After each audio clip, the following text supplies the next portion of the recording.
فرش راہ کیے ہوتے ہیں اور گن گن کے دن گزار رہے ہوتے ہیں، اور جو ہی لمحے قریب آتے ہیں تو پھر گھڑیاں اور ساعتیں بھی گنی جاتی ہیں۔ بار بار گھڑی دیکھتے ہیں، ابھی تک پہنچے نہیں، جبکہ یہ طے ہے کہ 5:00 پہ فلائٹ اترے گی۔ تو بار بار گھڑی دیکھنے کا مطلب لاہور سے 2 گھنٹے یہاں گجرانوالہ میں پہنچتے ہوئے لگیں گے، لیکن ہر 10 منٹ کے بعد کہ ذرا پتہ کرو کہاں تک پہنچے ہیں۔ کیا مطلب اس کا؟ مطلب اس کا یہ ہے کہ جب سینے میں کسی کا انتظار رکھا ہوا ہو تو پھر بے تابیاں، بے چینیاں، اضطراب موجود ہوتا ہے۔ ہم دنیا کے لوگوں کے ساتھ جو ربط و رشتہ رکھتے ہیں اس کے مطابق ان کا انتظار ہوتا ہے۔ کچھ آنے والے ایسے بھی ہوتے ہیں جنہوں نے ہمیں بتایا ہوتا ہے کہ فلاں دن ہم پہنچیں گے، اور وہ دروازے پہ دستک دے رہے ہوتے ہیں اور ہم سو کے اٹھ رہے ہوتے ہیں، اور اچانک جب پتہ چلتا ہے کہ فلاں باہر دروازے پہ دستک دے رہے ہیں تو ہم استقبال تو کر رہے ہوتے ہیں، لیکن ہمارے ذہن میں یہ بھی ہوتا ہے وہ میں بھول گیا، تو اب تو یہ کام بھی میرے ذمے ہے، تو مجھے یاد آ گیا ہوتا۔ تو جن لوگوں کے لیے دل میں محبتوں کی جگہ ہو تو ان کے لیے پھر سارے کام مؤخر کر کے ان کے استقبال کیے جاتے ہیں۔ یہ مہینہ اللہ کی رحمتوں کا موسم بہار ہے، چھم چھم رحمتیں برستی ہیں، انوار اترتے ہیں، گناہگاروں کو آتش دوزخ سے نجات بخش دی جاتی ہے۔ تو اس کا استقبال کرنا، اس کے لیے انتظار کرنا، گن گن کے دن گزارنا، لمحے اور ساعتیں بسر کرتے ہوئے بار بار ماہ سیام کا ذکر کرنا، یہ اس مہینے کے ساتھ محبت کی دلیل ہے، اور اس مہینے کے ساتھ محبت اللہ سے محبت کی دلیل ہے۔ اس لیے اس مہینے کا استقبال کرنا، اس کے لیے تیاری کرنا، اپنے گھر کو صاف کرنا، اس کے لیے اپنی اولاد کے دل میں شوق پیدا کرنا اور ماحول پہلے پیدا کرنے کی کوشش کرنا، تاکہ جو ہی یہ ماہ جلوہ گر ہو تو روزہ رکھنے کا مزاج پیدا ہو چکا ہو، تلاوت کلام مجید کا مزاج پیدا ہو چکا ہو، دیگر نوافل اور اچھے اعمال بجا لانے کی عادت پڑ چکی ہو۔ تو شعبان میں ہی اس کی تیاری ہوتی ہے تاکہ رمضان المبارک آتے ہی ہم پوری طرح سے مستعد اور فعال ہو کر کے اس مہینے کی برکتوں کو سمیٹ لیں۔ اللہ کے محبوب علیہ السلام نے ارشاد فرمایا کہ جب ماہ سیام آتا ہے فتحت ابواب الجنہ، تو جنت کے 8 دروازے کھول دیے جاتے ہیں۔ جنت تو اللہ جل شانہ کی کرم نوازیوں کا ایک ایسا خوبصورت منظر ہے کہ آج تک نہ کسی آنکھ نے اس کو دیکھا، نہ کسی کان نے سنا، اور نہ اس کا کوئی تصور کر سکتا ہے، ایسی خوبصورت بنائی ہے۔ وہاں کی ہوائیں جب چلتی ہیں تو گرد نہیں اڑتا، کستوری اڑتی ہے۔ وہاں دودھ کی، شہد کی، مائے معین، کوثر، سلسبیل کی نہریں بہتی ہیں، موتی زمرد کے محلات بنے ہوئے ہیں۔ وہ خوبصورت محل اور وہ خوبصورت جنت کا ماحول، لیکن اس کے باوجود اس خوبصورت جنت کو، مرصع جنت کو، نظیف ترین بقعۂ رحمت کو 11 ماہ تک رنگ و روغن کیا جاتا ہے رمضان المبارک کے استقبال کے لیے، اور جب یہ مہینہ آتا ہے تو اس کے دروازے کھول دیے جاتے ہیں، اور جنت کے 8 دروازوں میں سے ایک دروازے کا نام باب الریان رکھا گیا ہے، جو صرف روزہ داروں کے اعزاز و تکریم کے لیے ہے۔ روزہ دار اس دروازے سے گزر کے جنت جانے۔ تو آپ اندازہ کیجئے کہ اللہ نے اس ماہ مبارک کو کیا عزت دی ہے، کیا پروٹوکول دیا ہے، کیا تکریم بخشی ہے کہ نبیوں کا امام، امام المرسلین، خاتم الانبیاء، محبوب خدا اس مہینے کے لیے منتظر رہتے، کہ یہ مہینہ آنے والا ہے، یہ مہینہ آنے والا ہے۔ حضرت سیدنا سلمان فارسی رضی اللہ تعالی عنہ فرماتے ہیں کہ شعبان کی آخری تاریخ کو حضور نے ایک خطبہ ارشاد کیا۔ بعض علماء نے کہا کہ یہ شعبان کا آخری جمعہ تھا، یا ہو سکتا ہے کہ آخری جمعہ 29 شعبان کو ہی ہو۔ تو رمضان المبارک سے قبل حضور نے یہ خطبہ ارشاد کیا جو مختلف کتب احادیث میں موجود ہے۔ یا ایھا الناس، اے لوگو، قد اظلکم شہر عظیم، اللہ نے تمہارے اوپر ایک بہت پاکیزہ، پر نور، عالی مرتبت مہینہ سایہ فگن کر دیا ہے۔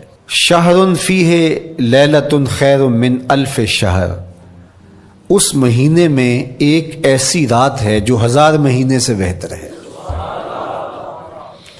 جعل اللہ صیامہ فریدہ و قیام لیلۃ تطوع، اس مہینے کے دن کے روزے فرض قرار دیے گئے اور راتوں کا قیام نفل بنایا گیا۔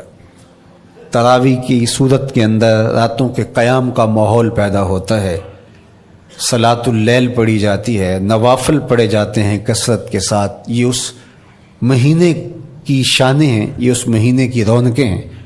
اس مہینے میں اللہ تعالیٰ نے خاص کرم نوازیاں عطا کی ہیں اہل ایمان کو۔ ومن تقرب فیہ بخصلۃ من الخیر کان کمن ادی فریضۃ فیما سواہ، ایک نفل کا ثواب ایک فرض کے برابر اس مہینے میں کر دیا جاتا ہے۔ ومن ادی فریضۃ کان کمن ادی 70 فریضۃ فیما سواہ، اور اگر کوئی ایک فرض ادا کرتا ہے تو اس کو 70 فرائض کا ثواب ملتا ہے۔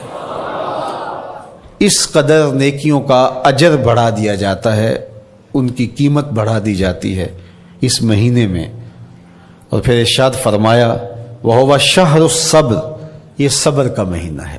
ہونے کے باوجود بھی انسان تناول نہیں کرتا، ٹھنڈا میٹھا مشروب میسر ہے اور زبان کانٹا بن گئی، حلق خشک ہو گیا، لیکن اس کے باوجود بھی ایک گھونٹ حلق سے نیچے اتارنے کا روادار نہیں ہوتا۔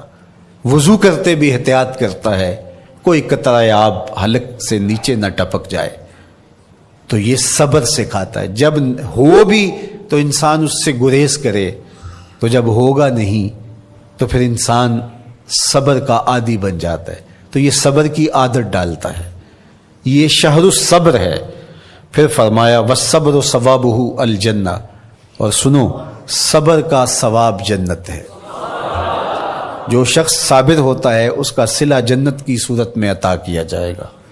وشہر المواسات، اور یہ ہمدردی کا مہینہ ہے، باہمی پیار کا مہینہ ہے، الفتیں بانٹنے کا مہینہ ہے، نرم دلی کا مہینہ ہے، ایک دوسرے کے احساس کا مہینہ ہے۔ جب کوئی شخص بھوک اور پیاس کاٹتا ہے تو اس کو پھر محسوس ہوتا ہے، بالخصوص امراء، کہ بھوک کیا بلا ہوتی ہے، اور جو نان شبینہ کو ترستے ہیں اور جنہیں کھانا میسر نہیں آتا ان کی زندگیاں کتنی تلخ ہوتی ہیں۔ تو بھوک اور پیاس احساس پیدا کرتی ہے ان لوگوں کا کہ جو اللہ کی دی ہوئی نعمتوں سے محروم ہیں۔ تو اس لیے یہ ایک قسم کا رحم دلی کا مہینہ ہے، پیار بانٹنے کا مہینہ ہے، یہ الفتیں تقسیم کرنے کا مہینہ ہے۔ وَشَهْرٌ يُزَادُ فِيهِ رِزْقُ الْمُؤْمِنِ، اور یہ ایسا مبارک مہینہ ہے جس میں مومن کا رزق بڑھا دیا جاتا ہے۔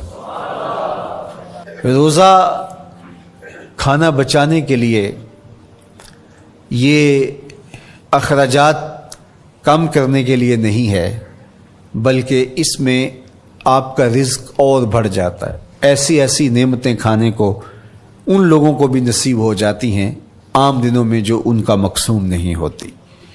دسترخوان لگتے ہیں، افطاریاں ہوتی ہیں، سحری کے لمحات ہوتے ہیں، کوئی کسی کو ویسے کھانا کھلائے تو اس دسترخوان پہ کھانے کے لیے آنا اس کا اور رنگ ہوتا ہے، لیکن افطار کا دسترخوان جب بچھتا ہے اور لوگ جب اس کے اوپر آتے ہیں، امیر بھی آتے ہیں، غریب بھی آتے ہیں، تو اللہ کی دی ہوئی نعمتیں جو دسترخوان پہ پڑی ہوتی ہیں ان کو اٹھاتے ہیں کام و دہن کی تسکین کا سامان کرتے ہیں، عزت نفس بھی مجروح نہیں ہوتی، اور طرح طرح کی نعمتیں کھانا بھی دستیاب ہو جاتی ہیں۔ تو یہ ایک مہینہ ہے مواسات کا، اس میں رزق بڑھ جاتا ہے، غرباء تک بھی اللہ کی نعمتیں وہ پہنچتی ہیں جو عام دنوں میں ان کو میسر نہیں ہوتی، اور امراء بھی نعمتوں کا لطف لیتے ہیں، نعمتوں کا مزہ انہیں آتا ہے، اس لیے کہ بھوک کاٹنے کے بعد جب ان کو نعمت میسر آتی ہے تو پھر انہیں احساس ہوتا ہے۔ جو شخص ہر وقت سیراب رہتا ہے تو اس کو کیا پتا کہ شدید بھوک کے بعد کھانے کا لطف کیا ہوتا ہے، سخت پیاس کے بعد میٹھا اور ٹھنڈا مشروب جب رگوں کو تر کرتے ہوئے معدے تک پہنچتا ہے تو اس کی تراوت، اس کی ٹھنڈک، اس کی لذت، اس کا کیف و سرور، اس کی عذوبت کس طرح راحت بخشتی ہے۔ اسی لیے میرے اور آپ کے آقا و مولا نے ایک دوسرے مقام پہ ارشاد فرمایا، للصائم فرحتان، فرحت عند فطرہ و فرحت عند لقاء ربہ۔ روزے دار کے لیے دو خوشیاں ہیں، ایک خوشی اسے تب ملتی ہے جب وہ روزہ افطار کرتا ہے، وہ لمحے مسرتوں کے ہوتے ہیں، ایک روحانی احساس ہوتا ہے، اتنا لمبا دن، اتنا سخت دن، گرمی کی شدت، مالک تیرا شکر ہے لمحہ اختتام پہنچا، اور یہ اتنا لمبا دن تیرے حکم کی تعمیل کرتے ہوئے بسر ہو گیا۔ ایک تو روزہ کھولتے ہوئے وہ ایک سرشاری ہوتی ہے، وہ ایک لذت ہوتی ہے، روحانی تسکین ہوتی ہے۔ آج کل وہ افطار کے دسترخوان لگتے ہیں تو جس طرح ہمارے سارے معاملات جو ہیں وہ ملوث ہو گئے ہیں ریا سے، تصنع سے، اس طرح افطار بھی ایک فیشن کے طور پہ فروغ پا رہی ہے۔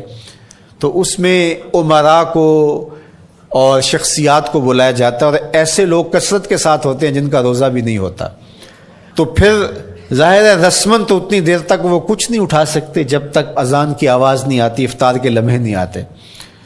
تو اس وقت جو روزہ دار ہوتا ہے، جب وہ مشروب لے رہا ہوتا ہے، جب وہ کوئی لقمہ اتار رہا ہوتا ہے، تو اس کی جو فرحت ہوتی ہے، اور جس نے روزہ نہیں رکھا اور وہ بھی افطار کے دسترخوان پہ بیٹھا ہے، تو کیا اس کو کوئی روحانی حظ، کوئی سرور، افطار کے لمحوں کا کوئی لطف مل سکتا ہے؟ وہ بیچارہ کتنا بے چین ہوتا ہوگا کہ یہ شخص ہے، کمزور ہے، سارا دن مزدوری کر کے آیا ہے، اور اس کا بھی تو سارا دن گزر گیا بھوک اور پیاس سے، اور میں صحت مند ہوں اور سارا دن ٹھنڈے ماحول میں رہا ہوں اور مجھے توفیق نہیں ملی، تو وہ گھونٹ کتنے مشکل اس کے لیے ہوتے ہوں گے۔ اور روزہ دار کے لیے کس قدر وہ آسودہ بخش لمحے ہوتے ہیں کہ جب اس کو یہ مسرت ہو رہی ہوتی ہے کہ مالک تیرا شکر، گرم موسم، زباں کانٹا، حلق خشک، اور تو نے تکمیل تک لمحے پہنچائے اور میرا دن خیریت سے گزر گیا، تو وہ اس کے لیے ایک خوشی کا لمحہ، روحانی مسرت کی کیفیت۔ اور دوسری کہ جب وہ ٹھنڈا اور میٹھا مشروب، سارے دن کی سوکھی ہوئی زبان اور خشک حلق، اور انسان کی جو ہے وہ رگیں بھی، انتڑیاں بھی خشک ہو چکی ہوتی ہیں، تو ٹھنڈا اور میٹھا مشروب جب انسان کے معدے کی طرف بڑھ رہا ہوتا ہے، زبان بولے نہ بولے، ایک ایک رواں اللہ کی حمد بول رہا ہوتا ہے، اور تشکر انسان کے رگو ریشہ سے ادا ہو رہا ہوتا ہے، اور اس کی کیفیت، اس کی سرشاریاں، اس کی لذتیں وہ دیکھنے کی ہوتی ہیں۔ تو کہا للصائم فرحتان، روزے دار کو تو ایک فرحت اس وقت ملتی ہے اندہ فطر ہی، جب وہ روزہ کھولتا ہے، روحانی فرحت بھی، جسمانی فرحت بھی۔ وفرحۃ عند لقاء ربہ، اور دوسری فرحت اور دوسری خوشی اسے تب ملے گی جب اس روزے کے صلے میں اللہ تعالیٰ اپنے رخ انور سے پردہ اٹھا دے گا اور روزہ دار کو اپنے دیدار کی دولت عطا کرے گا، تو وہ پھر منظر دیکھنے والا ہوگا، روزہ دار کی آنکھیں ٹھنڈی ہو جائیں گی۔ اصل افطار تو وہ ہوگی نا، اللہ اکبر، اصل تو شربت دیدار ملے گا جو روح کی پیاس بجھا دے گا، جو من کی بھوک مٹا دے گا۔ تو کہا للصائم فرحتان، فرحۃ عند فطرہ وفرحۃ عند لقاء ربہ، روزہ دار کے لیے دو خوشیاں ہیں، ایک خوشی وہ ہے جب اس کے جسم کی پیاس بجھتی ہے، اور ایک خوشی تب ملے گی جب روح کی بھوک مٹے گی، جب من کی پیاس بجھے گی، اور پھر وہ سرشاریوں کے عالم میں دیکھتا ہی چلا جائے گا اور وہ سیراب ہی نہیں ہو پائے گا کہ میں ان دو آنکھوں سے دیکھ رہا ہوں، کاش کے لو لو دے مڈ لک لک چشمہ، ایک کھولا تے ایک کجا ہوں. وہ اس آرزو میں ہوگا کہ میرا رواں رواں آنکھ بن جائے اور میں اس دیدار سے فیضیاب ہوتا چلا جاؤں. تو وہ کیا لمحے ہوں گے، وہ کیا گھڑیاں ہوں گی، وہ کیا ساعتیں ہوں گی. کوئی لفظ نہیں ہے جن لفظوں میں ان حقیقتوں کو بیان کیا جا سکے، اس لیے کہ وہ منظر ہی وراء الورا ہوگا. تو روزہ دار کو فرحت ملتی ہے جب وہ روزہ کھولتا ہے. تو فرمایا وَشَهْرٌ يُزَادُ فِيهِ رِزْقُ الْمُؤْمِنِ، اس میں مومن کا رزق بڑھا دیا جاتا ہے. وَمَنْ فَطَّرَ فِيهِ صَائِمًا كَانَ مَغْفِرَةً لِذُنُوبِهِ، جس نے روزہ دار کا روزہ افطار کروایا. اللہ کے محبوب فرماتے ہیں کہ ایک تو خود روزہ رکھا، اور دوسری سعادت یہ ہے کہ ماہ صیام میں روزہ دار کا روزہ افطار کروایا. آپ شریعت بیضاء کو بنظر عمیق مطالعہ کر کے دیکھیں. ماہ صیام میں بہت زیادہ اس بات پہ زور دیا گیا ہے کہ روزہ افطار کرواؤ. اپنے گھر میں بیٹھ کر کے روزہ افطار کر لینا یہ بھی سعادت مندی ہے، روزہ نصیب ہو جائے. لیکن اس بات پہ بہت زور دیا گیا ہے ماہ صیام میں کہ ایک ماحول پیدا ہو، لوگوں کو افطار کروائیں تاکہ تمام لوگوں تک اللہ تعالیٰ کی نعمتیں پہنچیں اور لوگوں تک جو ہے وہ رمضان المبارک کی برکتیں پہنچیں. تو ارشاد فرمایا وَمَنْ فَطَّرَ فِيهِ صَائِمًا، جس نے روزے دار کا روزہ افطار کروایا، کانا مغفرۃ لذنوبہ، تو وہ افطار کروانے والوں کے گناہوں کی بخشش کا ذریعہ بن جائے گا. یہ افطاری گناہوں کی مغفرت کا سبب بن جائے گی. وَعِتْقَ رَقْبَتِهِ مِنَ النَّارِ، اور آتش دوزخ سے گردن کی آزادی کا مجدہ جاں فضا بن جائے گا یہ امر کہ اس نے کسی کا روزہ افطار کروایا. وَقَانَ لَهُ مِثْلُ أَجْرِهِ مِنْ غَيْرِ أَنْ يَنْقُصَ مِنْ أَجْرِهِ شَيْءٌ، اور روزہ افطار کروانے والے کو روزہ رکھنے والے جتنا اجر ہی دیا جائے گا، لیکن روزہ رکھنے والے کے اجر میں بھی کوئی کمی نہیں واقع ہوگی. جتنا اس نے سارے دن کی بھوک اور پیاس کاٹ کر کے تکلیف اٹھا کر کے روزہ رکھا، جس نے شام کو اس کو افطار کر دیا اتنا ہی ثواب اس کو عطا کر دیا جائے گا، اس کا اجر کم کیے بغیر. اللہ اکبر! یہ امت کے لیے اللہ نے کیا پیکج دیا ہے، کیا کرم نوازیاں ہیں اس امت کے لیے.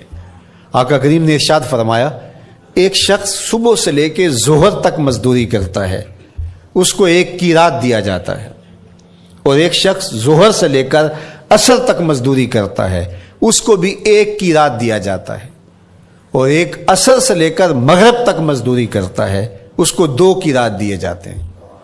فرمایا پہلی مثال یہود کی ہے، دوسری مثال نصارہ کی ہے، اور تیسری مثال میری امت کی ہے. یہودیوں نے اور عیسائیوں نے اس پہ اعتراض کیا کہ ہمارا اجر کیوں تھوڑا ہے، تو میرے اور آپ کے آقا و مولا نے فرمایا تمہارا تھوڑا نہیں، ہمارا زیادہ ہے. آج کل اگر 1000 روپیہ مزدوری چلتی ہو مزدور کی، تو کوئی شخص صبح سے شام تک ایک شخص سے مزدوری کروائے اور 1000 روپیہ دے دے، اور دوپہر کو اڈے سے جا کے ایک مزدور اور لے آئے اور شام کو اس کو بھی 1000 روپیہ دے آئے، اور ایک شخص کو عصر کے وقت لائے اس کو 2000 روپیہ دے دے، تو 1000 والا کہے کہ میرے سے زیادتی ہوئی ہے، تو اس سے زیادتی تو نہیں ہوئی، اسے تو پوری مزدوری دی گئی ہے. اب اس پہ مہربانی ہوئی ہے، اس پہ رحمت ہوئی ہے. تو کہا یہود اور نصارہ کی یہ مثال ہے، ایک صبح سے ظہر تک مزدوری کرے اس کو 1 قیراط، ایک ظہر سے عصر تک مزدوری کرے اس کو بھی 1 قیراط، اور تیسرا بہت تھوڑا وقت عصر سے مغرب تک مزدوری کرے اس کو 2 قیراط. کہا یہ امت محمدیہ علی صاحب الصلوات کو دیا گیا نور ہے. تو ایک شخص نے سویر سے لے کر شام تک روزہ رکھا، بھوک کاٹی، پیاس کاٹی، سخت شدت کی گرمی سہی، اور ایک شخص نے شام کے وقت اس کو روزہ افطار کروا دیا. اور سنو حضور علیہ الصلوۃ والسلام کا فرمان، جب حضور نے فرمایا کہ اس کو پورا اجر ملے گا پہلے کے اجر کو کم کیے بغیر، تو صحابہ کا تو دل تڑپنے لگا کہ یہ کتنی بڑی بات ہے. اب آپ جانتے ہیں کہ یہ زمانہ ایسی معاشی خوشحالیوں کا نہیں تھا، لوگوں کے پاس تو نان شبینہ بھی میسر نہیں ہوتا تھا. تو صحابہ نے جو سوال کیا، قالوا یا رسول اللہ صلی اللہ علیہ وسلم، انہوں نے کہا اے اللہ کے پیارے رسول صلی اللہ علیہ وسلم، لیسا کلنا یجد ما یفطر الصائم، ہم میں سے تو ہر بندہ یہ طاقت نہیں رکھتا کہ روزہ دار کو روزہ افطار کروا دے. تو یہ اتنی بڑی سعادت، تو یہ تو پھر اہل زر ہی یہ سعادت حاصل کر پاتے ہیں. ہمارے جیسے لوگ تو پھر جو مال و دولت نہیں رکھتے تو وہ تو پھر یہ سعادت نہیں حاصل کر پائیں گے. تو میرے اور آپ کے آقا و مولا نے کیا فرمایا؟ قال، حضور نے ارشاد فرمایا، یؤتی اللہ ھذا الثواب، یہ ثواب اللہ اس شخص کو بھی عطا کرے گا، من فطر صائما علی مزقۃ لبن او تمرۃ او شربۃ من ماء، فرمایا کہ یہ اجر اللہ اس کو بھی عطا کرے گا جس نے کسی کا روزہ ایک گھونٹ دودھ سے کھلوا دیا یا ایک کھجور سے کھلوا دیا یا پانی کے ایک گھونٹ سے اس کا روزہ افطار کروا دیا. لازمی نہیں ہے کہ دسترخوان سجا ہو، انواع اقسام کے کھانے پڑے ہوں اور وہ افطاری ہی افطاری قرار پائے گی. جس نے کسی کو وہاں باہر ٹوٹیوں سے پانی کا گلاس بھر کے، کٹورا بھر کے سادہ پانی بھی پیش کر دیا تو اس کو بھی ثواب مل جائے گا. کتنا ثواب ملے گا؟ پورا روزہ رکھنے کا ثواب اس کو ملے گا. کتنی رحمتوں کی لوٹ سیل لگی ہے. کوئی ایسے بھی بانٹتا ہے، کوئی ایسے بھی کرم نوازیاں ہوتی ہیں، لیکن میرے رب کے خزانے کتنے کھلے ہیں. میں نے مدینہ المنورہ میں ایک شخص کو دیکھا کہ وہ روزے کے وقت وہاں سے ہی گلاس لیتا اور زمزم سے بھرتا اور روزہ داروں کے آگے رکھتا چلا جاتا، اور روزانہ اس کا یہ عمل ہوتا. نماز عصر کے بعد شروع ہوتا، جتنی اس کی پہنچ ہوتی ہر ایک کے آگے رکھتا چلا جاتا. پانی بھی وہاں سے لیا، گلاس بھی وہاں سے لیا. اللہ اکبر. فرمایا دودھ کا ایک گھونٹ یا پانی کا ایک گلاس یا ایک کھجور اس نے کسی کو پیش کی اور اس نے اس سے روزہ کھولا. اللہ کے محبوب فرماتے ہیں پہلے کے اجر میں بغیر کسی کمی کے اس کو پورا پورا ثواب روزے کا نصیب ہوگا. اللہ اکبر.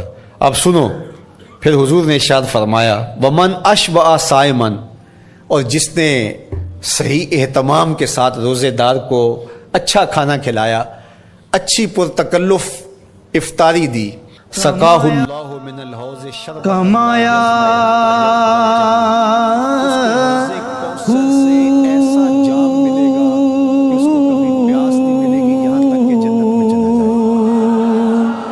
نام بھج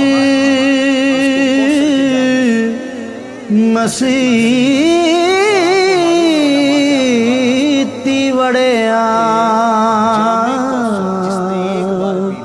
نا تسبا. یہ جامع کوثر کی خصوصیت ہے. فرمایا وَهُوَ شَهْرٌ أَوَّلُهُ رحمہ، یہ وہ مہینہ ہے جس کے پہلے 10 دن رحمت ہیں اور اس کا درمیانی عشرہ مغفرت ہے. وَآخِرُهُ عِتْقٌ مِّنَ النَّارِ، اور اس کا آخری عشرہ جو ہے وہ آتش دوزخ سے نجات کا ضامن ہے. فَاسْتَكْثِرُوا فِيهِ مِنْ 4 خصال، کہا کہ 4 کام اس مہینے میں کثرت کے ساتھ کرو. خصلتان ترضون بہما ربکم، 2 کام تو وہ ہے جس سے تم اپنے رب کو راضی کرو گے. وخصلتان لا غنا بکم عنہما، اور 2 کام ایسے ہیں کہ ان سے بے نیاز نہیں ہو سکتے تو وہ تمہیں کرنے پڑیں گے. اما الخصلتان اللتان ترضون بہما ربکم، وہ 2 خصلتیں، 2 کام جن کے ذریعے سے تم اپنے رب کو راضی کر سکو. فشہادت اللہ الہ الا اللہ، وہ گواہی دینا ہے لا الہ الا اللہ. وتستغفرونہ، اور تم کثرت سے استغفار کرو، اللہ سے بخشش مانگو. یہ 2 کام تم نے کرنے ہیں. وَأَمَّا الْخَصْلَتَانِ اللَّتَانِ لَا غِنَىٰ بِكُمْ عَنْهُمَا، اور وہ چیزیں جن کے بغیر تمہیں چارہ نہیں ہے. فَتَسْأَلُونَ الْجَنَّةَ وَتَعُوذُونَ مِنَ النَّارِ، اللہ سے جنت طلب کرو اور دوزخ سے پناہ مانگو. تو یہ 2 کام جو تمہاری ضرورت ہے تم اس مہینے میں کثرت کے ساتھ کرو. تو یہ مہینہ رحمتوں کی لوٹ سیل کا مہینہ ہے. یہ کرم نوازیوں کے امٹتے ہوئے دھارے ہیں. یہ سیل رحمت ہے جو کہ من کی سیرابی کا سبب اور ذریعہ ہے. خوش نصیب ہیں جو ماہ سیام کو خوبصورتی کے ساتھ بسر کرتے ہیں، اس کے آنے سے پہلے استقبال کرتے ہیں، گھروں میں صفائی کریں، اہتمام کریں، مساجد میں اہتمام کریں، تاکہ بچوں میں یہ شوق پیدا ہو کہ ماہ صیام آ رہا ہے۔ جب ہم بچے تھے تو ہمارے والدین رمضان المبارک سے قبل ہی رمضان المبارک کی تیاریاں شروع کر دیا کرتے تھے۔ اس وقت گھر میں شربت تیار ہوا کرتے تھے گڑ کے، اور وہ پہلے ہی مائیں گھر میں تیاری کرنا شروع کر دیا کرتی تھی۔ ایک شوق پیدا کرنا مقصود ہوتا ہے۔ تو کچھ چیزیں ایسی ہیں کہ آرڈر لکھیں اور 1 سیکنڈ میں گھر پہنچ جائے، لیکن کچھ چیزیں یہ جو ہے وہ تیار کرنی چاہیے، شوق پیدا ہو گھروں کے اندر۔ ماؤں کو چاہیے کہ افطاری کو اہتمام کے ساتھ تیار کریں تاکہ بچوں کو شوق پیدا ہو، اور یہ ایک ماحول پیدا ہو، قرآن مجید کی تلاوت کا ماحول پیدا ہو، جاگنے سونے کے جو ہے وہ شیڈول مرتب کیے جائیں، مساجد کی آبادی کا سامان کیا جائے۔ پچھلے سال تو بڑا اداس رمضان گزرا، اس لیے کہ کرونا کے حوالے سے جس طرح ملکی حالات تھے وہ آپ کے سامنے تھے۔ اس مرتبہ الحمدللہ اس طرح کے حالات نہیں ہوں گے، کچھ SOPs کو آپ کو فالو کرنا ہوگا، لیکن مسجدوں کی انشاءاللہ رونقیں بحال رہیں گی، اور صلاۃ التراویح اور سحر و افطار کے لمحے، نوافل، تسبیحات، اذکار، نمازوں میں 5 گانہ حاضریاں، یہ کیسا خوبصورت ماحول ہوتا ہے، رحمتیں برس رہی ہوتی ہیں، انوار اتر رہے ہوتے ہیں، اور وہ کیا خوبصورت لمحے ہوتے ہیں اور کیا گھڑیاں ہوتی ہیں۔ اے تن رب دا سچا حجرا،